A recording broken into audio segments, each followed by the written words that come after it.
What came of picking flowers? There was once a woman who had 3 daughters whom she loved very much. One day, the eldest was walking in a water-meadow when she saw a pink growing in the stream. She stooped to pick the flower, but her hand had scarcely touched it when she vanished altogether. The next morning, the second sister went out into the meadow to see if she could find any traces of the lost girl, and as a branch of lovely roses lay trailing across her path, she bent down to move it away, and in so doing could not resist plucking one of the roses. In a moment, she too had disappeared. Wondering what could have become of her 2 sisters, the youngest followed in their footsteps, and fell a victim to a branch of delicious jessamine. So the old woman was left without any daughters at all. She wept and wept and wept, all day and all night, and went on weeping so long that her son, who had been a little boy when his sisters disappeared, grew up to be a tall youth. Then, one night, he asked his mother to tell him what was the matter. When he had heard the whole story, he said, "Give me your blessing, mother, and I will go and search the world till I find them." So he set forth, and, after he had travelled several miles without any adventures, he came upon 3 big boys fighting in the road. He stopped and inquired what they were fighting about, and one of them answered, "My lord, our father left to us when he died a pair of boots, a key, and a cap. Whoever puts on the boots and wishes himself in any place will find himself there. The key will open every door in the world, and, with the cap on your head, no one can see you. Now our eldest brother wants to have all 3 things for himself, and we wish to draw lots for them." "Oh, that is easily settled," said the youth. "I will throw this stone as far as I can, and the one who picks it up first shall have the 3 things." So he took the stone and flung it, and, while the 3 brothers were running after it, he drew hastily on the boots and said, "Boots, take me to the place where I shall find my eldest sister."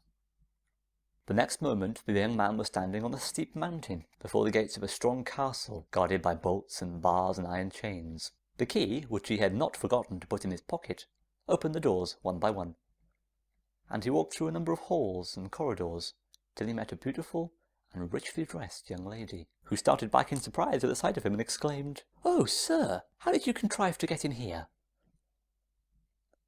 The young man replied that he was her brother, and told her by what means he had been able to pass through the doors.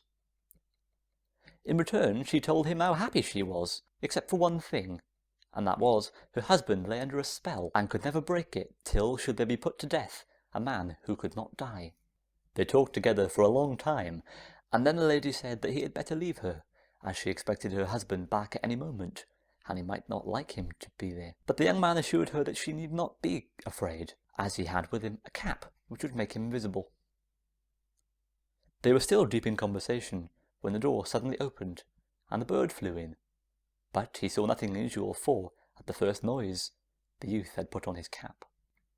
The lady jumped up and brought a large golden basin, into which the bird flew, reappearing quickly after as a handsome man. Turning to his wife, he cried, "I am sure someone is in the room." She got frightened and declared that she was quite alone, but her husband persisted, and in the end she had to confess the truth. "If he is really your brother, why did you hide him?" asked he. "I believe you are telling me a lie, and if he comes back, I shall kill him." At this the youth took off his cap and came forward. Then the husband saw that he was indeed so like his wife that he doubted her word no longer, and embraced his brother-in-law with delight. Drawing a feather from his bird's skin, he said, "If you are in danger and cry, 'Come and help me, king of the birds,' all will go well with you." The young man thanked him and went away, and, after he had left the castle, he told the boots that they must take him to the place where his second sister was living. As before, he found himself at the gates of a huge castle, and within was his second sister, very happy with her husband, who loved her dearly, but longing for the moment when he should be set free from the spell that kept him half his life a fish. When he arrived and had been introduced by his wife to her brother, he welcomed him warmly and gave him a fish scale, saying, "If you are in danger, call to me, 'Come and help me, king of the fishes,' and everything will go well with you."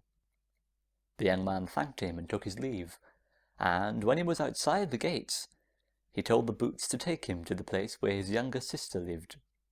The boots carried him to a dark cavern, with steps of iron leading up to it.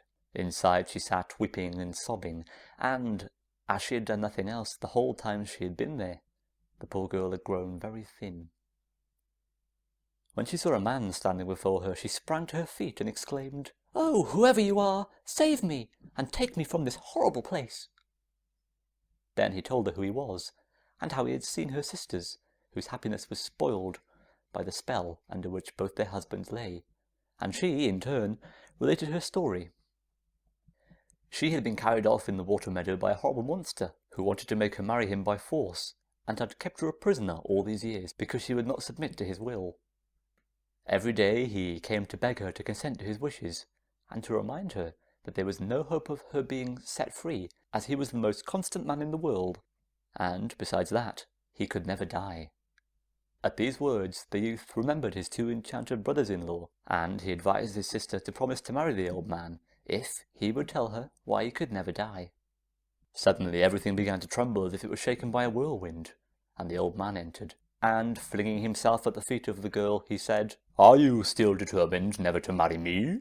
If so, you will have to sit there weeping till the end of the world, for I shall always be faithful to my wish to marry you." "I will marry you," she said, "if you will tell me why it is that you can never die." Then the old man burst into peals of laughter. "Ah, ha, ha, ha! You are thinking how you will be able to kill me. Well, to do that, you would have to find an iron casket which lies at the bottom of the sea, and has a white dove inside. And then you would have to find the egg which the dove laid, and bring it here, and dash it against my head." He laughed again in his certainty that no one had ever got down to the bottom of the sea, and if they did, they would never find the casket or be able to open it. When he could speak once more, he said, "Now you will be obliged to marry me, as you know my secret."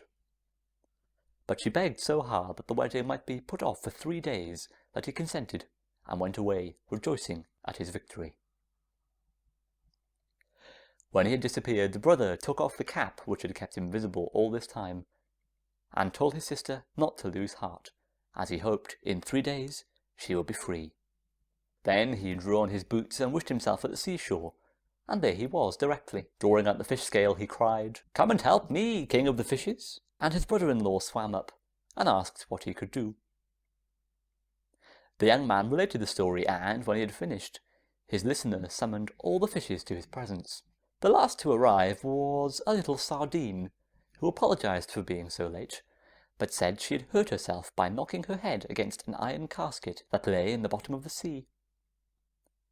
The king ordered several of the largest and strongest of his subjects to take the little sardine as a guide, and bring him the iron casket. They soon returned with the box placed across their backs, and laid it down before him. Then the youth produced the key and said, "Key, open that box!"